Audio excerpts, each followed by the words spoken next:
The stars were calm that night. Across the galaxy, thousands of signals moved through space. Trade messages, military reports, personal calls between distant colonies. The galactic network recorded everything. It missed nothing. Or at least, that was what everyone believed. Far beyond the busy core worlds, at the very edge of known space, a listening station drifted alone. It belonged to the Galactic Council. Its job was simple: watch empty space and report if something changed. For years, nothing ever did, until the signal arrived. At first it looked like noise, a weak pulse, broken, fading in and out like a dying heartbeat. The station's systems almost ignored it, but the pattern repeated. 3 short bursts, 3 long bursts, 3 short bursts, again and again. The system froze for half a second. It recognized the pattern. SOS, an old emergency code, ancient, primitive, used by early spacefaring species before advanced communication existed. No modern civilization used it anymore. And the signal was coming from Sector 9 Black. The station's artificial intelligence checked the star maps.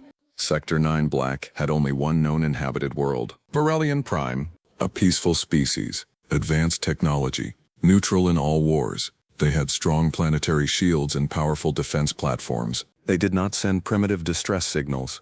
The listening station forwarded the signal to the Galactic Council. Within minutes, council chambers across the galaxy lit up with emergency alerts. Leaders appeared as holograms, their faces filled with confusion. The signal played again in the chamber. 3 short, 3 long, 3 short. Then a voice broke through the static. It was weak, shaking. "This is Varelian High Command. Planetary shields failing, orbital defense destroyed, enemy unknown, requesting immediate assistance." Static swallowed the message. Then it returned. "If anyone can hear this, please." Silence. The chamber went quiet. One council member spoke first. "It must be a trick." Another shook their head. "The Varelians do not lie." A third voice asked the question none of them wanted to say. "Who is attacking them?" The signal repeated again. But this time, something changed.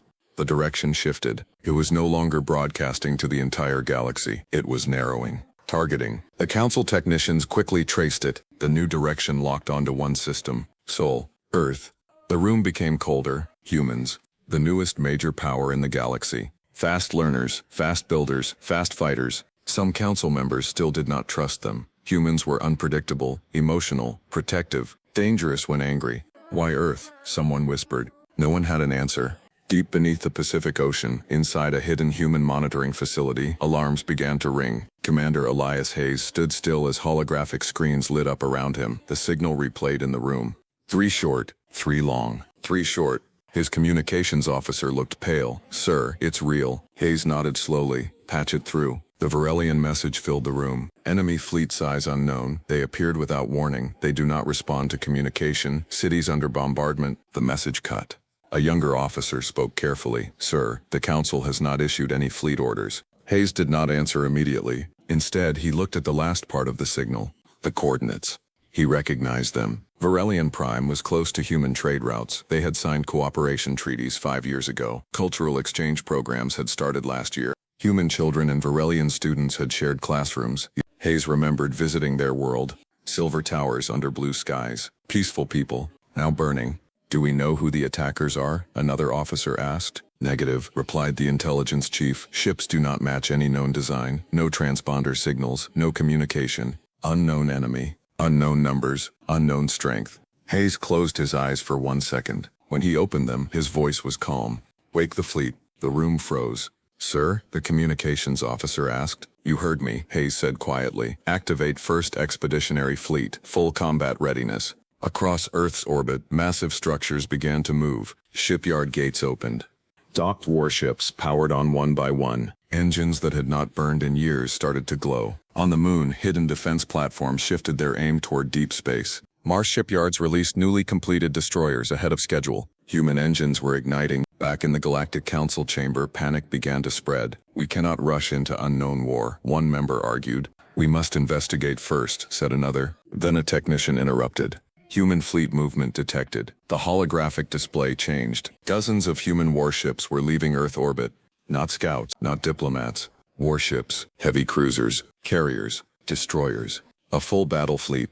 "They are mobilizing without council approval," someone said in disbelief. A quiet voice responded. "They were asked." Silence fell again. Meanwhile, far away near Varelian Prime, space itself seemed broken. Dark ships surrounded the planet. Hundreds, maybe thousands. They were black, sharp, and silent. No lights, no markings. Energy beams struck the planet's shields again and again. Each impact made the shield flicker weaker. Varelian defense platforms were already destroyed. Their remains drifted in orbit like broken bones. On the surface, cities burned. Families ran toward underground shelters. The High Speaker of Varelia stood in a dark command room, watching the sky through a cracked viewing window. Her world was dying. Has anyone answered? She asked softly. A communications officer shook his head. Then a small light blinked on the console. Incoming transmission. Not from the Council. From Sol. The officer stared in shock.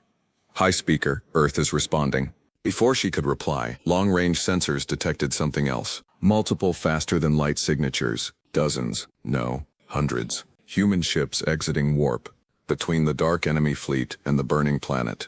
The High Speaker's breath stopped. On the human flagship Resolute Dawn, Admiral Hayes looked at the view of Varelian Prime surrounded by enemies. He spoke one quiet sentence. We're not too late. Behind him, the bridge crew waited. Enemy ships were already turning toward them. Weapons charging. The stars seemed to hold their breath. Hayes gave the order. Advance. Outside, human engines flared brighter than the burning cities below. And for the first time since the attack began, the enemy was no longer alone. Space exploded into light. The moment the human fleet moved forward, the dark ships reacted. They did not send warnings. They did not send demands. They fired. Long beams of white energy cut through the black sky. The first wave slammed into the human front line. Shields flared bright blue across dozens of ships. On the bridge of the Resolute Dawn, warning alarms filled the air. Multiple impacts across the formation. Enemy weapons stronger than expected. Admiral Hayes did not raise his voice. Hold formation. Return fire. Human cruisers answered. Missiles launched in heavy waves, streaking forward like burning spears. Railguns thundered, sending metal rounds faster than sound, faster than fear. The first dark ship shattered under combined fire, but the others did not break. They shifted positions with perfect timing, moving like one living creature. Their formation tightened, protecting their center ships. They are not pirates, the tactical officer said quietly. No, Hayes replied. They are organized. More enemy ships turned toward the humans. Scanners struggled to count them. Estimate? Hayes asked. Over 800 confirmed, possibly more behind the planet. The human fleet numbered 112. The bridge grew silent. 800 against 100. Below them, Varelian Prime's shield flickered again. It was close to collapse. Hayes made a fast decision. All carriers, launch fighters, destroyers break left flank, cruisers with me. We punch a hole to the planet. Aye, sir. Across space, human fighter craft burst from carrier bays. Small, fast, and deadly. They weaved between larger ships, targeting weak points. Enemy ships fired back with frightening accuracy. Several human fighters vanished in flashes of light, but more kept coming. The humans did not slow down. Inside one of the dark enemy ships, there was no panic. The attackers were tall, thin beings covered in dark armor. Their faces were hidden behind smooth masks. They did not speak with voices. They shared thoughts silently. Target new threat. Species identified. Aggression level extreme. Adjust strategy. More enemy ships rotated toward the human fleet. Heavy cannons began charging at the rear of their formation. On the Resolute Dawn, sensors screamed. Large energy buildup detected. Hayes looked at the projection. The enemy was preparing something bigger. How long? 30 seconds. Hayes acted fast. All ships scatter pattern delta. Maximum thrust. Human ships broke formation at once. Instead of holding a tight line, they spread apart in unpredictable directions. The enemy fired. A massive wave of energy tore through the space where the human fleet had been seconds before. One destroyer was caught in the edge of the blast. Its shields failed instantly. The ship broke apart in silence. Hayes watched the explosion without blinking. Mark their weapon timing, he ordered. Yes, sir.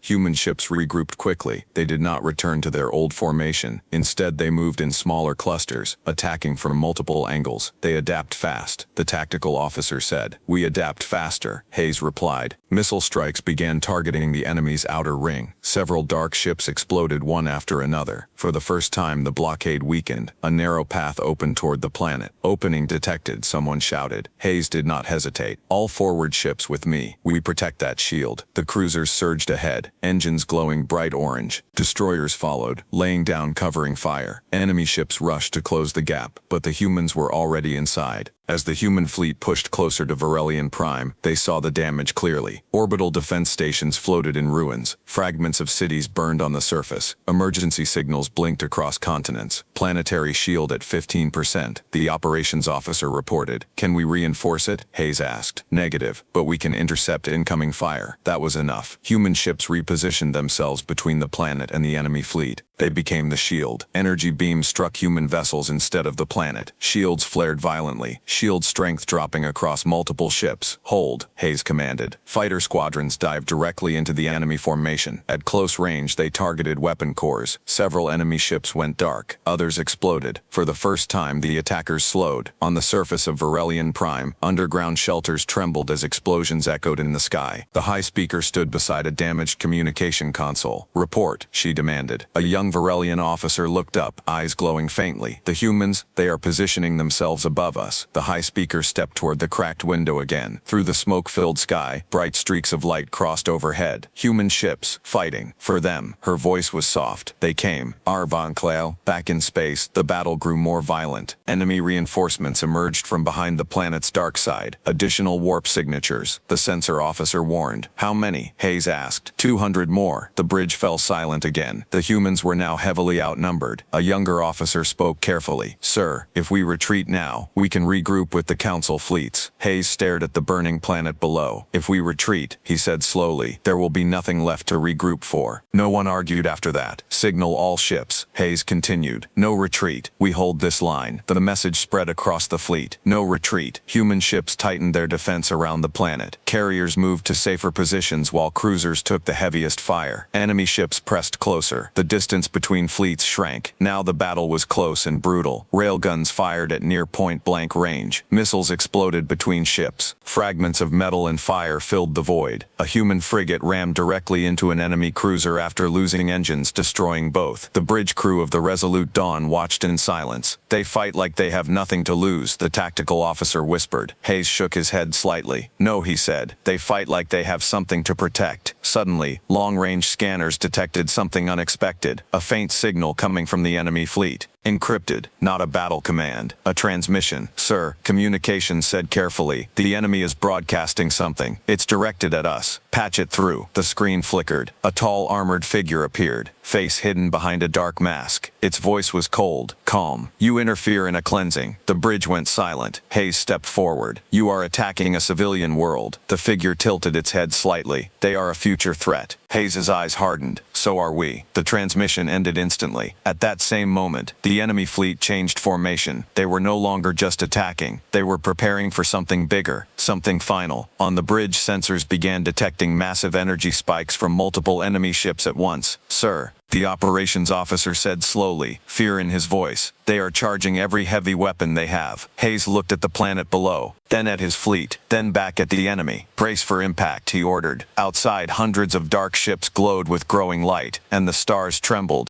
The enemy fleet glowed like a dying sun. Hundreds of dark ships charged their main weapons at the same time. The light gathered at their cores, growing brighter every second. On the bridge of the Resolute Dawn, no one spoke. Energy levels rising beyond previous scans, the operations officer said quietly, if they fire together, our shields will not survive. Below them, Varelian Prime's shield flickered weakly at 12%. If the humans failed, the planet would burn. Admiral Hayes stood still, watching the tactical display. Time estimate, he asked. 20 seconds to decide the fate of a world. Hayes made his choice. All ships, compress formation around the planet. Transfer auxiliary power to shields. Carriers pull back behind cruisers. A young officer turned sharply. Sir, that will overload our shield systems. Yes, Hayes replied calmly. It will. Orders spread across the fleet. Human ships moved closer together, forming a wide defensive wall between the enemy and the planet. Their shields linked, creating overlapping layers of energy. It was not perfect. It was desperate. 10 seconds, someone shouted. Enemy ships adjusted their aim. The darkness of space filled with terrible light. Then they fired. A single wave of white energy rushed forward like a tidal wave. The human fleet braced. Impact. the void exploded into blinding brightness. Human shields flared so bright that nearby stars disappeared behind the glow. Every ship shook violently. Warning alarms screamed across every bridge. Shield failure on multiple ships. Power conduits melting. Port cruiser offline. The blast did not stop. It pushed forward, pressing against the human shield wall. Several destroyers vanished in fire. Fragments drifted into space, but the wave did not reach the planet. Slowly, painfully, the combined human shields absorbed the attack. Then the light faded. Silence followed. Smoke and debris floated where ships once stood. On the resolute dawn, the bridge lights flickered. Damage report, Hayes said, voice steady. 17 ships destroyed. 24 heavily damaged. Shield capacity at 40%. Below them, Varelian Prime's shield held at 10%. The planet was still alive. Hayes nodded once. They failed. But the battle was far from over. The enemy fleet did not retreat. Instead, they began moving forward, slowly, confident. They believed the humans were weakened, and they were right. Human ammunition was lower, shields were drained, engines were overheating. Another full attack like that would end everything. Then something unexpected happened. From deep space behind the human fleet, new warp signatures appeared. The sensor officer blinked. Multiple arrivals detected. Hayes turned sharply. Identify. The screen filled with new icons. They were not human. They were not enemy. They were Varelian. Dozens of sleek silver ships exited faster than light travel. They were smaller than the human cruisers, but elegant and fast. The Varelians had not fled. They had regrouped. A message came through immediately. The high speaker appeared on the main screen. Her silver eyes glowed brighter than before. "We stand with you," she said. Hayes gave a small nod. "Welcome to the fight." The battlefield shifted again. The enemy ships hesitated for the first time. The combined fleet moved as one. Human cruisers led the charge straight toward the center of the enemy formation. Varelian ships flanked from both sides, using speed and precision. Enemy ships fired again, but their numbers were smaller now. Many had been destroyed in the earlier assault. Missiles streaked forward in coordinated waves. Varelian energy lances pierced through dark hulls. Explosions spread across the blockade. But in the middle of the enemy formation, something larger began to move. At first it looked like part of the debris field. Then it unfolded. A massive structure,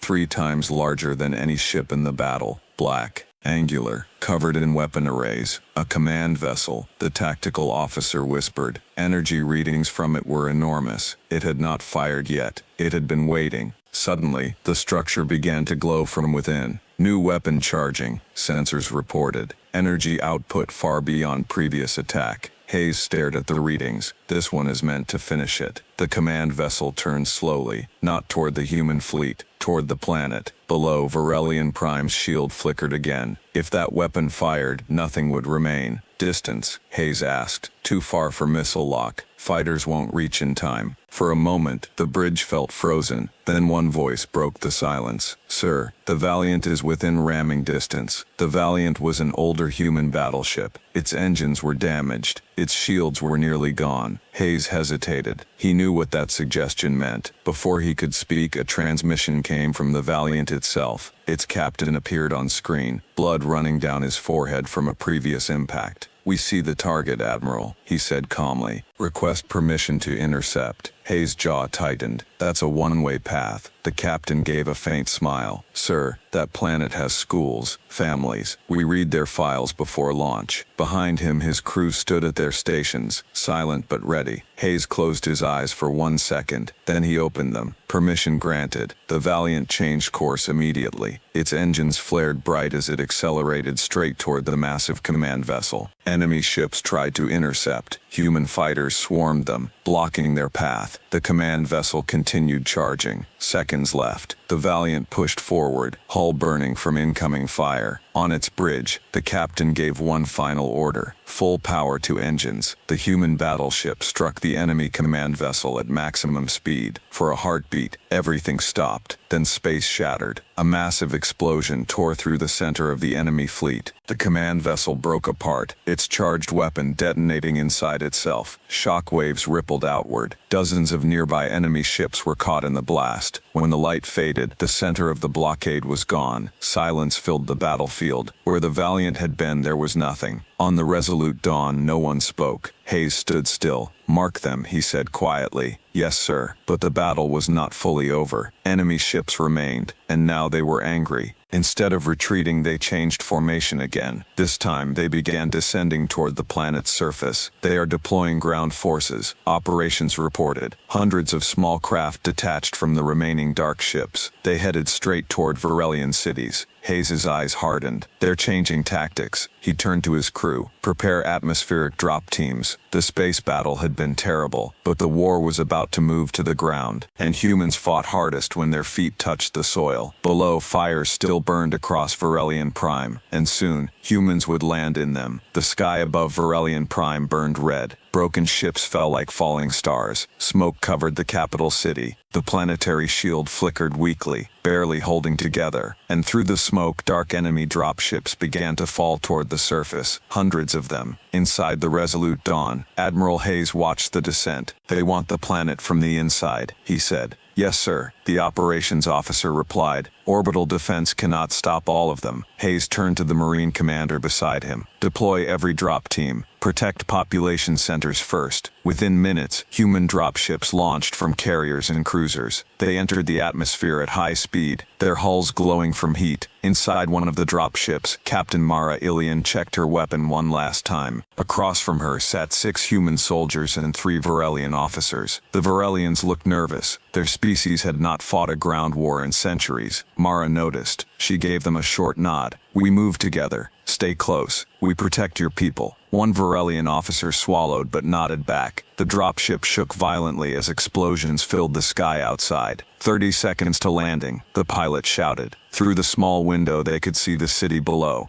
Tall silver towers were cracked and burning. Enemy crafts were already landing between buildings. Mara tightened her grip. "Get ready." The dropship hit the ground hard. The ramp exploded open, and war came rushing in. Enemy ground troops moved fast. They were taller than humans, covered in dark armor, their faces hidden behind black masks, like their fleet commander. They did not shout. They did not speak. They simply advanced and fired. Energy bolts tore through walls and vehicles. Civilians ran in panic toward underground shelters. Mara's squad moved quickly, taking cover behind a fallen transport vehicle. "Targets at 12 o'clock, one soldier shouted. Human rifles answered with sharp bursts. 2 enemy soldiers fell, but more kept coming. The Varelian officers stayed behind the humans at first. Their hands trembled slightly as they aimed their sleek energy weapons. Mara noticed again. She moved closer to them. "Look at the civilians," she said firmly. "They are still running. You stand between them and this." The Varelian officer looked past her and saw a group of children trying to reach a shelter entrance. Something changed in his eyes. He stepped forward and fired. Across the city, dozens of human drop teams landed in different zones.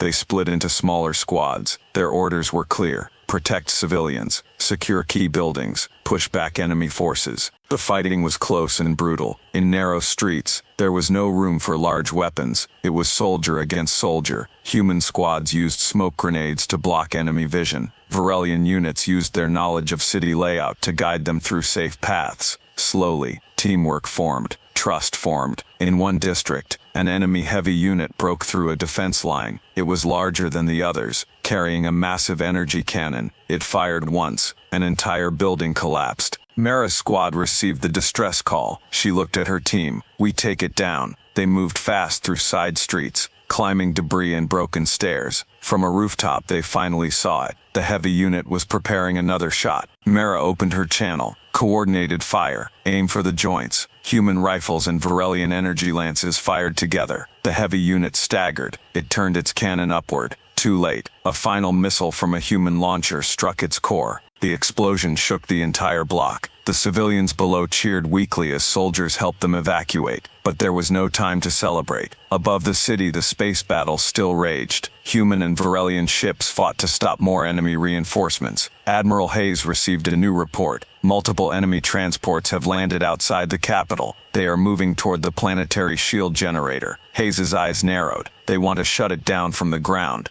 If the shield generator fell, the planet would be fully exposed to orbital fire. He opened a channel to all ground forces. Priority target, defend shield generator complex at all costs. On the surface, Mara received the message. She checked her location. They were the closest unit. New objective, she told her squad. We moved to the generator. The path was already filled with enemy forces. It would not be easy. The shield generator complex stood on a raised platform outside the city. Its tall towers sent faint blue energy into the sky. Enemy troops were already advancing toward it. Varelian defenders fought desperately, but were being pushed back. Mara's squad arrived from the west side, taking enemy forces by surprise. Human soldiers charged forward with controlled bursts of fire. Varelian units joined from the opposite side. The enemy was caught between them. The fighting turned chaotic. Smoke filled the air. Explosions shook the ground. One by one, enemy troops fell, but they kept coming. From behind the main enemy line, a new figure stepped forward,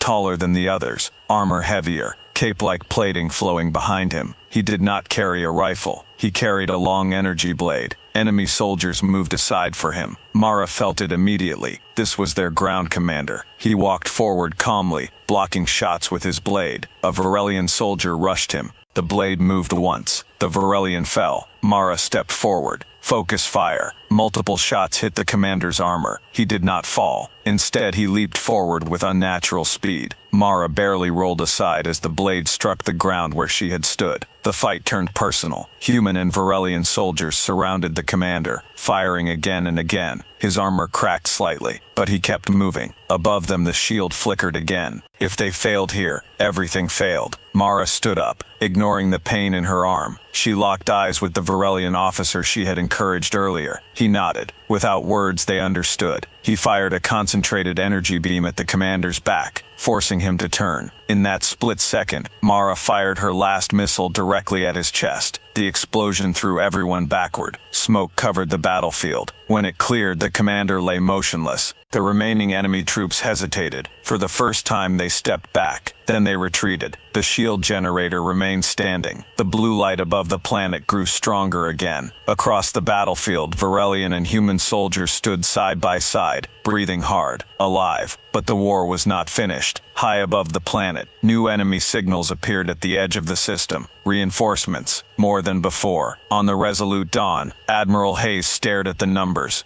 The enemy had not given up. They were preparing something larger, something final. And this time, it was not just Varelian Prime in danger. It was Earth too. The enemy reinforcements did not rush forward. They arrived slowly, deliberately. Dozens of new warp rifts opened at the edge of the system. Massive dark ships emerged, larger than the ones already fighting. On the bridge of the Resolute Dawn, the tactical display filled with red markers. Confirmed count, Admiral Hayes asked. 300 additional capital ships, and still counting. The room fell silent. Even after heavy losses, the enemy numbers were growing. They are not retreating, one officer whispered. They are escalating. Below them, Varelian Prime still burned in places. The shield generator was holding, but barely. Hayes folded his hands behind his back. They did not expect resistance, he said quietly. Now they are correcting that mistake. A communications officer turned in his chair. Sir, we intercepted something. From the enemy? Yes. A deep transmission. Not tactical. Strategic. Play it. The screen flickered. The same masked figure from earlier appeared, but this time the view was wider. Behind him stood others like him. Tall, armored, silent. The figure spoke again. This system is marked for cleansing. Resistance confirms threat assessment. Hayes stepped forward. Who are you? He demanded. The figure paused slightly. We are the Threx Dominion. The name meant nothing to most of the bridge crew, but in the Galactic Council chamber far away, several leaders froze. Ancient records, half-forgotten warnings, lost civilizations that vanished without a trace. One council historian whispered in horror. They are real. Back in human space, emergency meetings exploded into chaos. The Threx Dominion, an ancient empire that believed younger species would grow dangerous if left alive. They did not conquer. They erased. Entire civilizations had disappeared centuries ago. No wreckage, no survivors, only silence. The council had assumed those were natural disasters. They were wrong. The Threx had been watching, waiting, and now they had acted.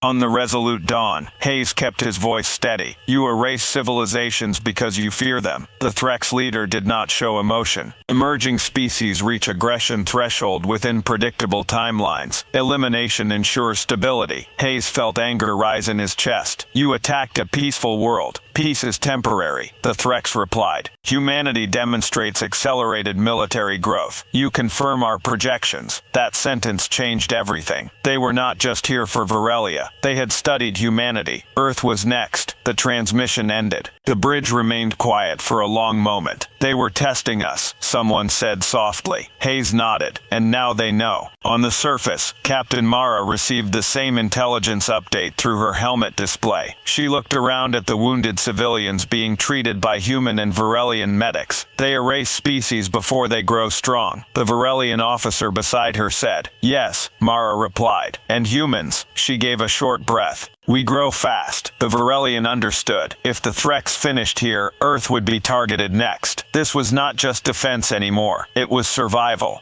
Back in orbit, the new Threx ships formed a massive outer ring around the system. They were not just preparing another bombardment, they were building something. Large energy nodes began linking together between ships. Sir, the science officer said slowly, they are constructing a field. What kind of field? Unknown. But energy levels are increasing rapidly. Hayes studied the readings. They're not just trying to break the shield, he realized. They're trying to seal the system. Moments later, long-range sensors confirmed it. A massive energy barrier began forming around the entire star system. A prison. No ships in. No ships out. They're cutting us off from reinforcements. Operations reported. And from retreat, another officer added. The Threx were confident now. They believed they had control. Suddenly, a new message arrived. Not from the Threx, from Earth. The face of Fleet Admiral Corvin appeared on screen. Behind him stood the flags of every human colony. We see the Dominion fleet, Corvin said calmly. Additional human fleets are mobilizing. Hayes felt relief for the first time in hours. How long? 2 days. Hayes looked at the forming barrier. We may not have that long. Corvin nodded once, then hold. The screen went dark. The Threx fleet completed their energy lattice. A glowing web surrounded the system. Energy levels spiked beyond anything recorded before. They are charging something inside the barrier, the science officer said. What? Hayes asked. The Stryleswood Ains. The answer came seconds later. At the center of the Threx formation, a structure began unfolding. Not a ship, not a station, something else. It was enormous, circular, covered in rotating segments. Energy gathered at its core. The readings were terrifying. It's drawing power from every Threx ship, the officer whispered. Hayes understood. It's a stellar weapon. The room went cold. They are targeting the star. If the Threx destabilized the system's sun, the entire system would die. Planet, fleet, everything. No shield could stop that. Below them, Varelian Prime's people had no idea. They believed the worst had passed. But the worst was just beginning. On the surface, the sky began to change color. The sun flickered slightly. Varelian scientists noticed first. Energy patterns in the star were shifting. Mara looked up as her helmet display flashed warnings. What is happening? A Varelian medic asked. She did not answer immediately. Then her comm channel activated. Admiral Hayes' voice came through. All ground units, prepare emergency evacuation protocols. Her heart sank. Evacuation? Where? The system was sealed. In orbit, Hayes faced the impossible choice. Attack the Threx weapon and risk losing the fleet. Or wait and watch a star die. He turned to his officers. All remaining ships, target the central structure. Sir, that will expose us to their full fleet. I know. He took a slow breath. Signal every ship. The message spread across human and Varelian vessels. Final assault. No retreat. The fleet turned toward the center of the Threx formation. Engines burned bright again. The enemy ships adjusted instantly, forming defensive layers around the stellar weapon. Energy beams charged, missiles armed. The sun flickered once more in the distance. On the bridge, Hayes spoke one final command. Advance. Human engines ignited brighter than ever before. The fate of an entire star system now depended on what happened next. And far beyond the barrier,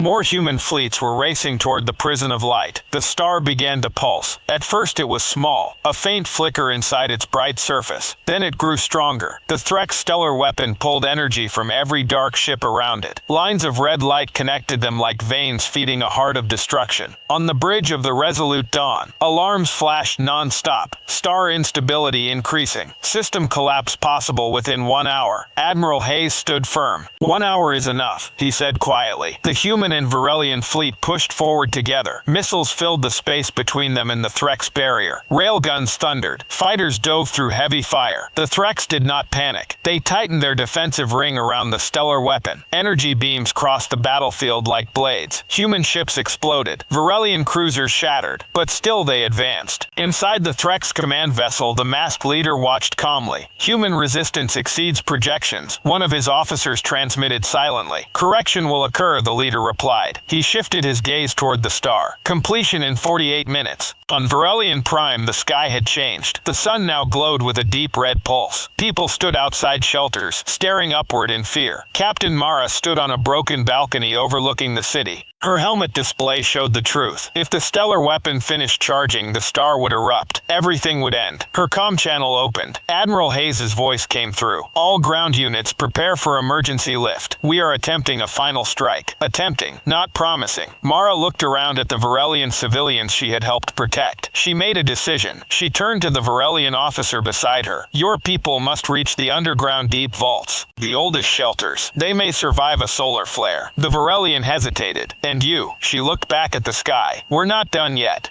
Back in orbit, the Allied fleet reached the outer defense ring. It was brutal. Enemy ships rammed directly into human cruisers. Fighters collided in flashes of fire. The space between fleets filled with debris and light. Distance to target, Hayes demanded. Still too far. Heavy resistance. Another human ship exploded on the screen. Losses were rising fast. They would not break through in time. Hayes stared at the tactical display. Then he saw something. The energy lattice around the system. It connected every Threk ship to the stellar weapon. If that connection failed, the weapon would fail. Can we disrupt the lattice? Hayes asked. The science officer scanned quickly. Only from inside it. We need to reach one of the main energy nodes. One node blinked on the display. It was far behind enemy lines, almost impossible to reach. Almost. Hayes opened a direct fleet-wide channel. This is Admiral Hayes. New objective. Strike the lattice node at coordinate 73 mark. Several captains responded instantly. That area is suicide. Yes, Hayes replied, but so is staying here. A pause, then one by one, ships acknowledged. 3 human cruisers and 2 Varelian fast carriers broke formation. They accelerated toward the far edge of the lattice. Enemy ships chased them immediately. Energy beams tore through space. 1 cruiser fell behind, engines destroyed. It turned and rammed an enemy battleship, clearing the path for the others. The remaining ships pushed forward, closer, closer. The lattice node was massive, glowing bright red as it fed power into the stellar weapon. Enemy defenses were heavy, but the human ships did not slow. Missiles launched at point-blank range. Railguns fired until barrels overheated. The first cruiser reached firing distance. Direct hit on node, the tactical officer shouted. The blast rocked the lattice. The red light flickered. Enemy ships focused all fire on the attackers. 1 Varelian carrier broke apart. The second cruiser exploded seconds later. Only 1 human cruiser remained, the Ardent Spear. Its captain's voice came through clearly. We are in position. Hayes' jaw tightened. Fire everything. The Ardent Spear unleashed its full arsenal into the lattice node. Energy shields cracked. The node overloaded, but it did not fully collapse. The stellar weapon still charged. Node still active. Operations shouted. The Ardent Spear was burning. Hull torn open. Its captain spoke one last time. Then we finish it. The ship surged forward, straight into the glowing core of the lattice node. Impact. The explosion ripped across the energy web. Every red connection line shattered at once. The stellar weapon flickered violently. The star's pulse stopped. For a moment, everything went dark. Then the Threk's weapon detonated inward. The massive structure collapsed under its own unstable power. Shockwaves spread across space. Dozens of Threk ships were caught in the blast. Their formation broke completely. On the Threk's command vessel, warning signals flashed for the first time. Lattice failure. Weapon destroyed. The masked leader stood still. Human unpredictability confirmed, he said softly. Around him, Threx ships began retreat calculations. For the first time, they were losing control. Outside, the Allied fleet regrouped. The barrier around the system flickered weakly. Without the lattice feeding it, it began to fail. Human ships concentrated fire on weakened Threx vessels. Varelian cruisers flanked from both sides. The Threx fleet began to withdraw, not in panic, but in recognition. This system was no longer an easy target. One by one, their ships entered warp. The remaining barrier shattered completely. The system was free. On Varelian Prime, the red pulse in the sun faded. Its light returned to normal. People slowly stepped out from shelters. The sky was still filled with smoke, but the star lived. Mara lowered her weapon. Her comm channel activated again. "This is Admiral Hayes," the voice said. "The Dominion is retreating." For a long moment, she simply closed her eyes. They had survived. Days later, debris still floated in orbit. Wreckage of human ships, Varelian ships, Threx ships. The cost had been heavy, but the system still existed. In the Galactic Council chamber, silence filled the room once more. This time, it was not fear, it was understanding. The Threx Dominion had tried to erase a world. Humanity had refused to burn. Admiral Hayes stood before the Council holograms. "They will return," he said calmly, "but now they know something." "What is that?" a council member asked. Hayes's eyes were steady. "If they light the stars with war," he paused, "human engines will answer. Far beyond the system, in the darkness between galaxies, surviving Threx commanders recorded a new conclusion in their ancient archives. Humanity, unstable, highly adaptive, extremely dangerous. Future cleansing operations require full Dominion mobilization.